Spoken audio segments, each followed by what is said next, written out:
And welcome back. Hopefully, you've been throwing some really good questions out in chat while we were away. We've got one last segment that we're going to do tonight about power systems and power management. And then we're going to call it, and we're going to have a big show that we're going to finish up the rest of this a week from tonight. So I have the power play segment, which was talking about resource management that tied into multi-cruise ships, outposts, and things like that. I'm going to be honest, guys. This really excited me a lot to see kind of how they're thinking about it. And there are definitely going to be some logistical problems that come from this that I'm excited about. I think that this is going to be where an organized large group of people can shine. So there's definitely questions about what will and won't happen and how it will or won't work. But I find it exceedingly interesting that you can do things like assign turret gunner duties to one of, as the captain of a ship or owner, whatever it is, assign turret gunner duties to certain crew and then allow engineering roles for other crew. So I'm super excited. So Hawk, I know you have some concerns in our S3 section about how this is going to work and the limitations, but what are your thoughts? I like the concept. My concerns mostly stem from they talked about the captain assigning roles, and then those roles having different permissions on the ship. Like you assign your engineer, he has access to the engineering console. The pilot might not. And while that's great from a security standpoint, from a redundancy standpoint in running ships, say your engineer is, taking a bio break, all of a sudden your ship's being shot at, you need to start moving power around. Engineer's gone. You can't do that. So, depending on how flexible that lockout system is for the roles, this could be problematic or it could just be perfect. It all I'm going to depends on say that. my guess is that they will have a role that gives people access to everything, and I see this more as the ability to limit what things people can do, so that if you bring somebody aboard and they're really just a turret gunner, this will allow you to lock them out of engineering console stuff. And my guess is that trusted players like your pilot and your engineer and maybe a couple of your gunners all have, you give them unfeathered access to the systems, and it's just people that you're not so sure of that you limit their roles would be how I would do it. You're right, Jay. A lot of us, bear in mind, we're in an organization, so we think about the org members. And as Saul said, look, I'd give everybody the full access to whatever the hell you need to do. But over 90% of those who back Star Citizen are not in an organization. And you may have a get together of 5 or 6 people, and that pilot, that captain of that ship, he may want to restrict people to do one thing or another for the security reasons that Saul pointed out. I completely agree. I think that this is a good thing and that it will help. It would make me more comfortable with some players being able to lock their access to some consoles until I was sure that they're competent and capable of utilizing those features. Frack, from a fleet security perspective, what are your thoughts on this? I agree. I do think we take for granted that we're going to just crew our ships with our own people, and we would not want to restrict access to our members. But I think this type of system built in is necessary for the majority of the players of the game. I think it's necessary for us. Turing, what are your thoughts?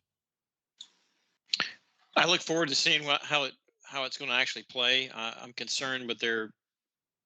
They say captain. I think it's going to have to come down to the ship owner assigning Well, those yeah, roles. I think in their minds, captain and ship owner are one and the same. So, But that's not what we look at it as, and I don't think Correct. that's what a lot of Yeah. big organizations are going to look at it as. But that's just going to have to be a discussion that we have when it comes down to that. I do like the ability to be able to lock out certain things. You're doing a transport mission, for example. You're picking up somebody, you lock them out so they can't do jack on board your ship.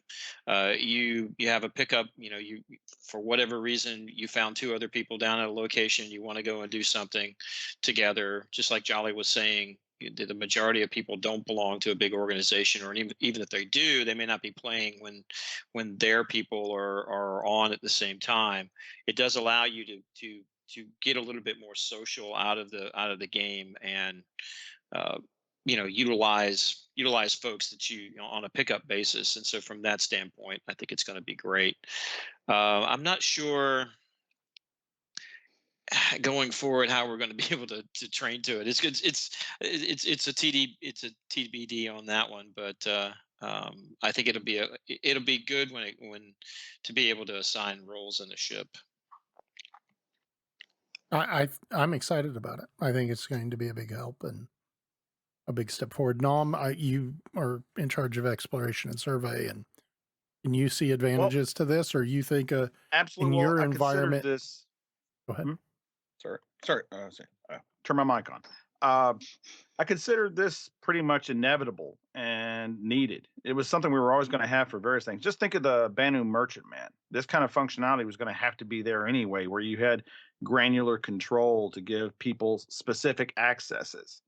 Um, think of it like in the IT world, where an administrator, a network admin, gives a person admin rights on a particular computer.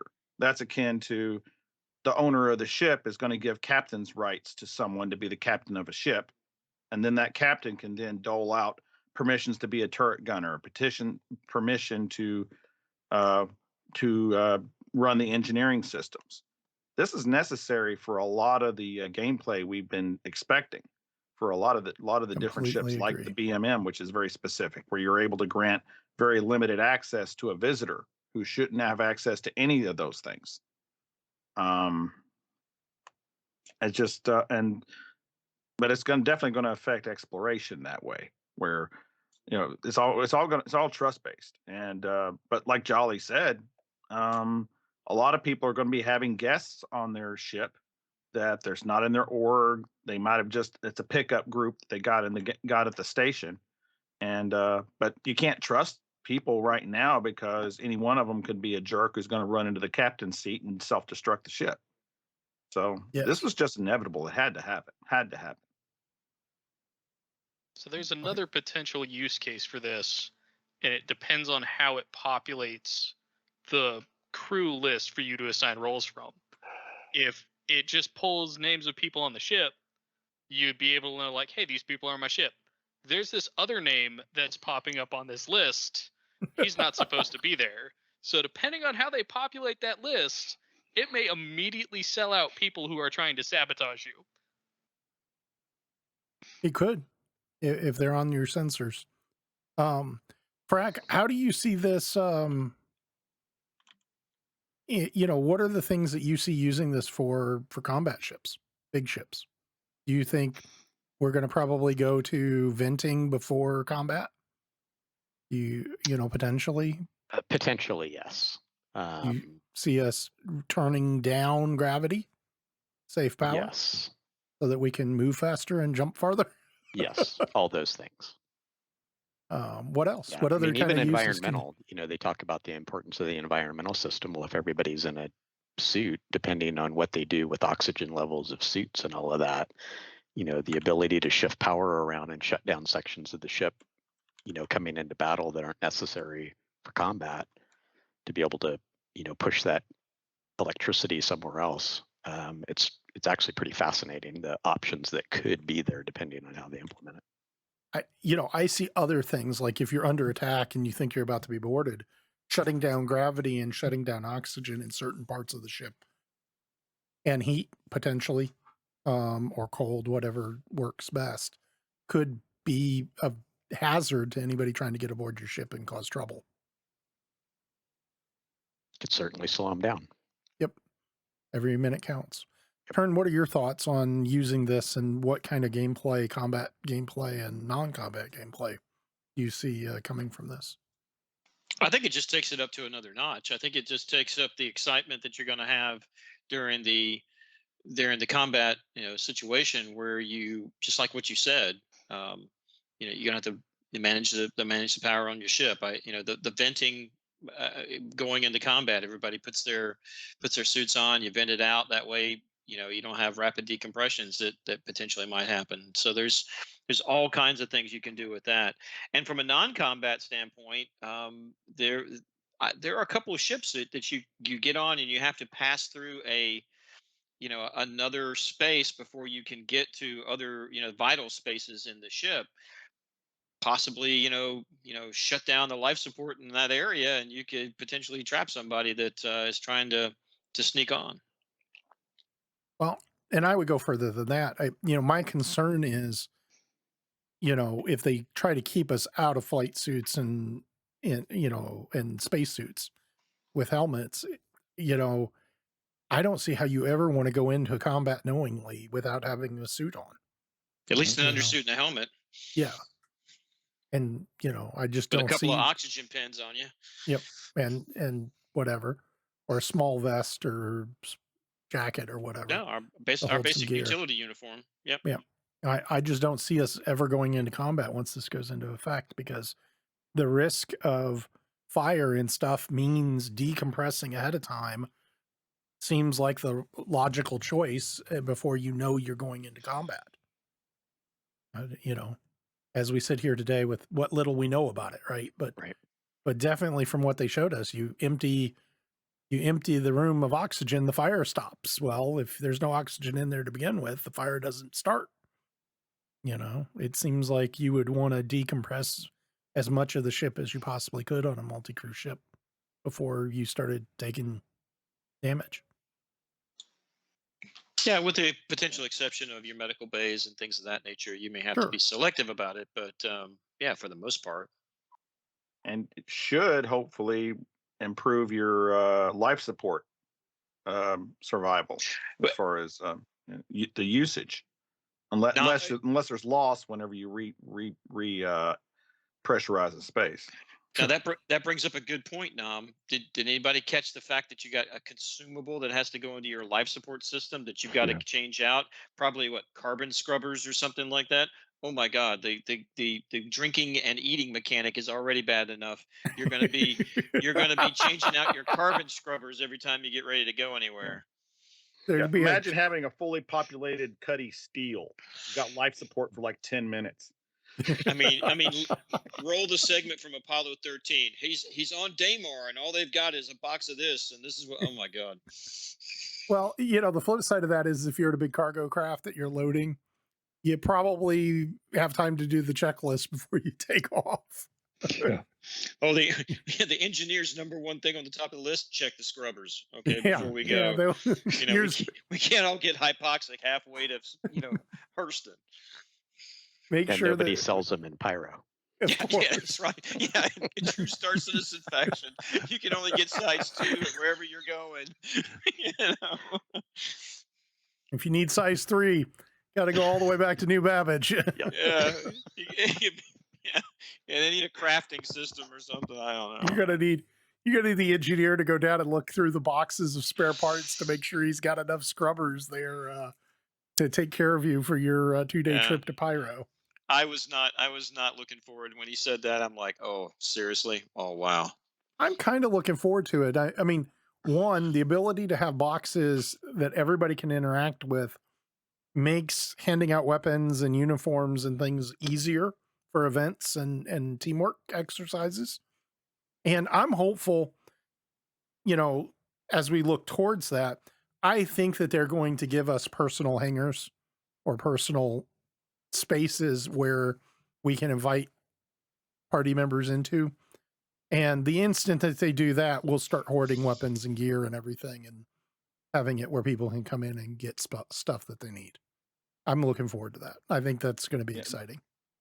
That got personal hangers. They got pushed to past 318, didn't they? They did, but the ability to get physicalized cargo containers and put guns and armor in it in the back of a ship is great, because what I can do is I can go in, let's say I'm, one of the people handing stuff out.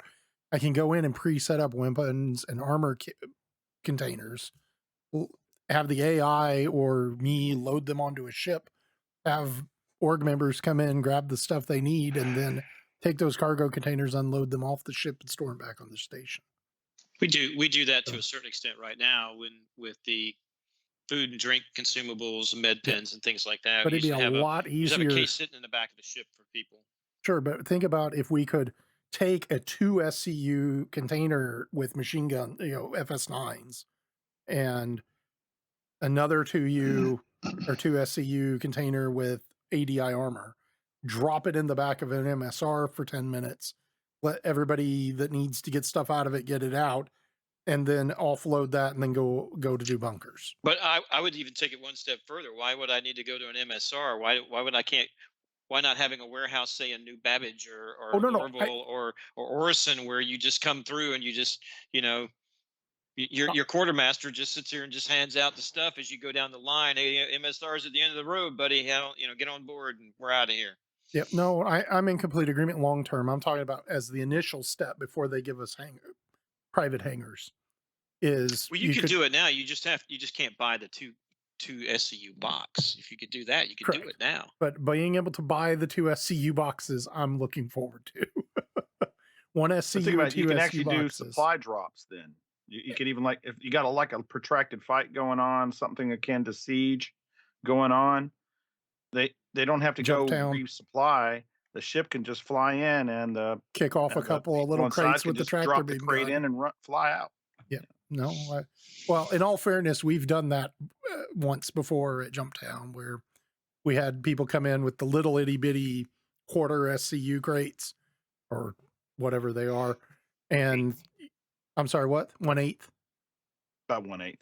Yeah. 1/8, yeah, and kick one or two of them off with ammo and food and water and tractor beam guns. Never can have enough tractor beam guns, can you, Frank? Or Frack? Right. You just can never have enough.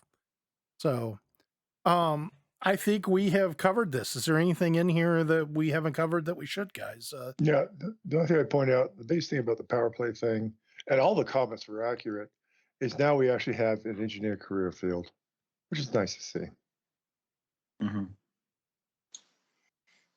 Of course, the downside is this was all teasing stuff they're not expecting us to get until 4.0.